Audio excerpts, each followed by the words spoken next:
Yeah, riders on the storm. Do we need to set up stands? Like a dog without a... What? Riders on the storm. I'm trying to do the lounge singer, but I'm lousy at it.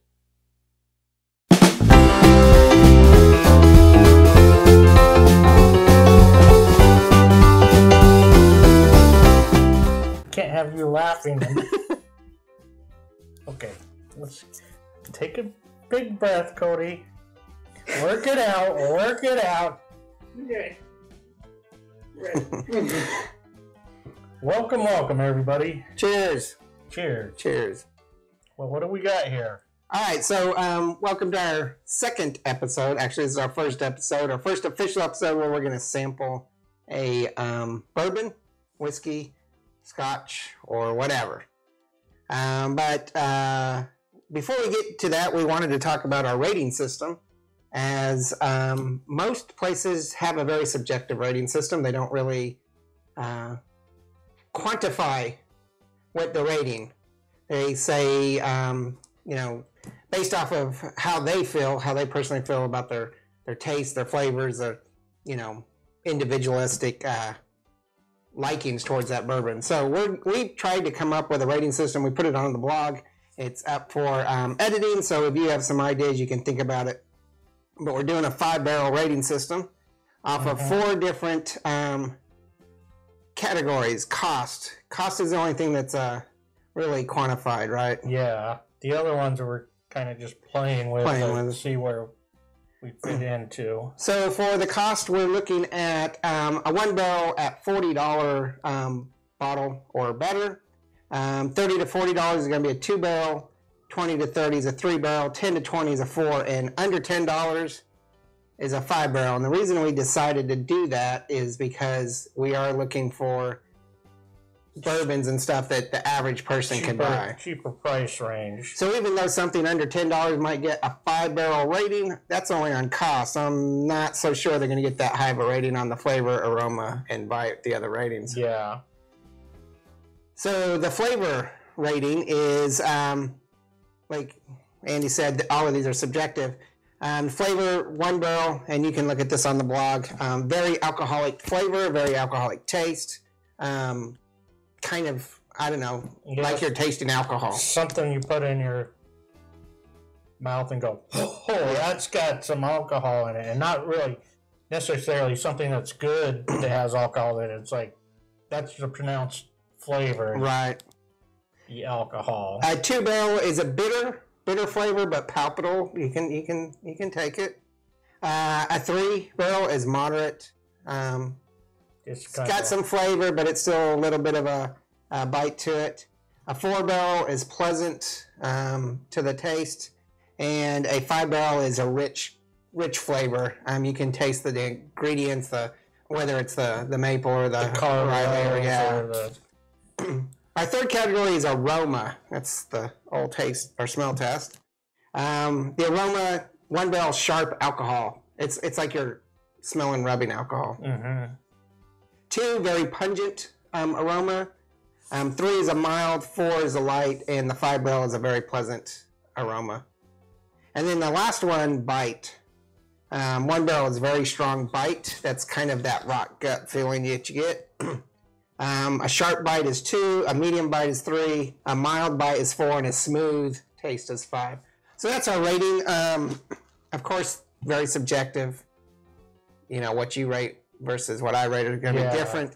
But we did want to kind of quantify how we are coming up with this stuff. So for our first bourbon, we are looking at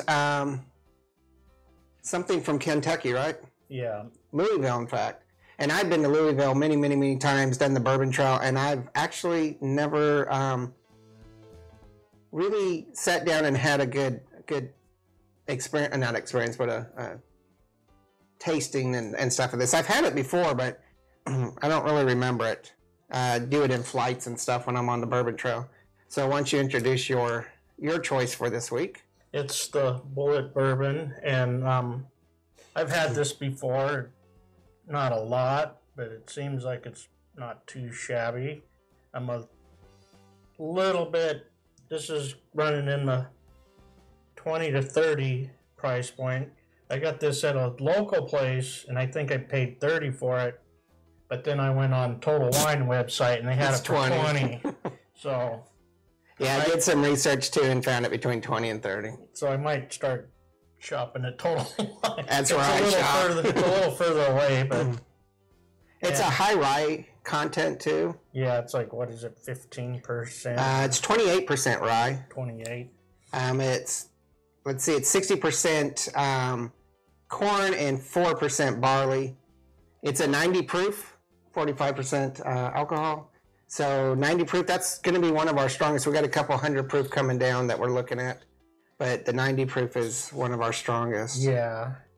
And this says that the review aggregate rates it in the top 10 percentile, which I actually posted my own opinion on the top 10 bourbons that the Independent out of the UK did last week. You can find that on the blog, and this was on the top 10. was it. It was. And the thing is, it's like, it is one of those bourbons. They're not from a small brewery. It's gone through some major changes where the you say it. A conglomerate. Yeah, has bought it, and then, but that doesn't by no means make it a bad whiskey or anything. Yeah, it's supposedly from a recipe from the 1830s from the family. So Yeah. well, let's break into Well, it and test it. Let's try it. I've been waiting for this. All right. Andy had a little trouble opening the bottle, so It was the pressure from doing it on YouTube. here we go.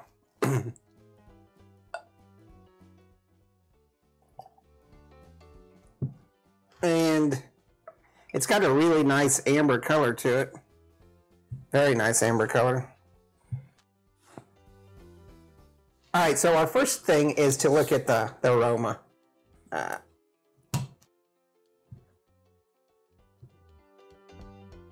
It's got a really nice aroma. Yeah. You can almost smell almost like a maple. Yeah. And it might just be the oak from the barrel that. Could be. So what would you think you would rate this as? It's certainly not alcohol, not a wine. No. I would. This is definitely pleasant. Yeah. I would. I would rate this 4, 4.5, maybe 5. Yeah. Since this is Actually, just starting, I would rate this as a 5 on aroma. I'd be inclined to that. I don't know how rich it is because this is kind of starting out with new glasses, and Right. I usually just have like a poured into a highball glass or something. So Okay, and that brings us to one thing is how we drink. I almost always drink mine straight. You add ice, water, anything to your alcohol? usually not. I have been experimenting with a little bit of drop of water or If I'm drinking something really inexpensive, just casual drink while I'm working, I'll do it over ice, but not. Yeah. I would not probably do any of this over ice. If And that's just a preference. That's not a snobby thing. if I'm drinking like a 2-barrel overall, I'll probably put Yeah. ice in it or something. So, So what about bite now?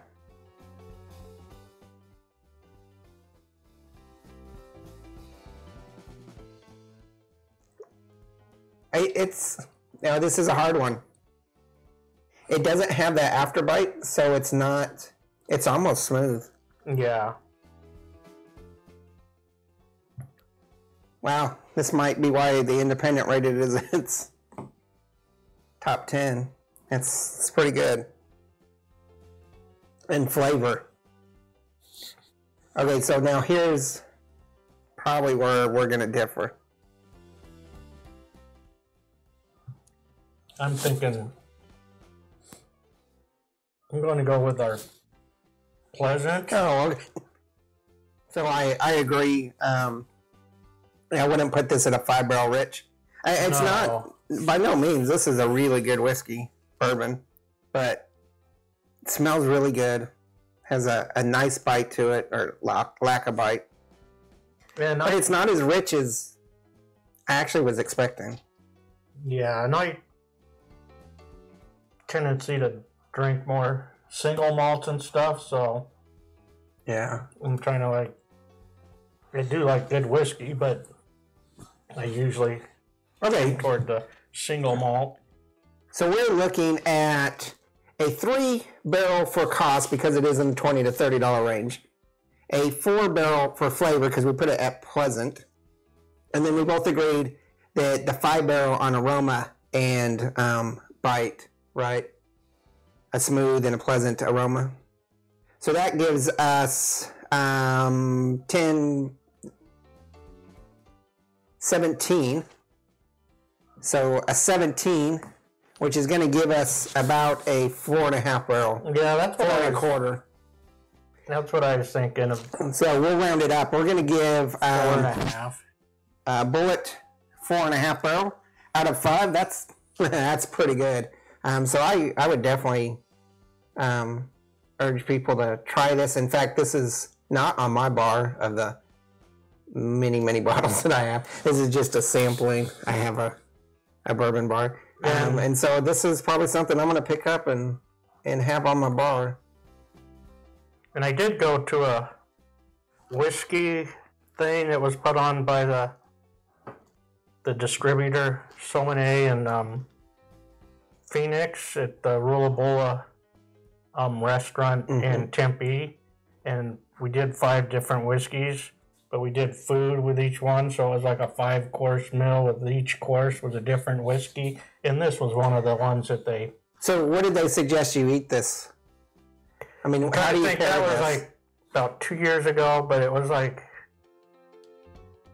there was like stuffed mushrooms, and there's some seafood thing I can't remember.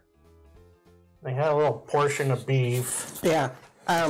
So the way I pair things is just based off of my own preference, not whatever. I try to pair wines according to, the suggestions because I also have a huge wine bar.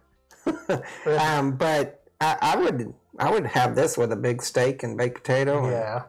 I usually drink beer with dinner, but this is something I definitely have after dinner.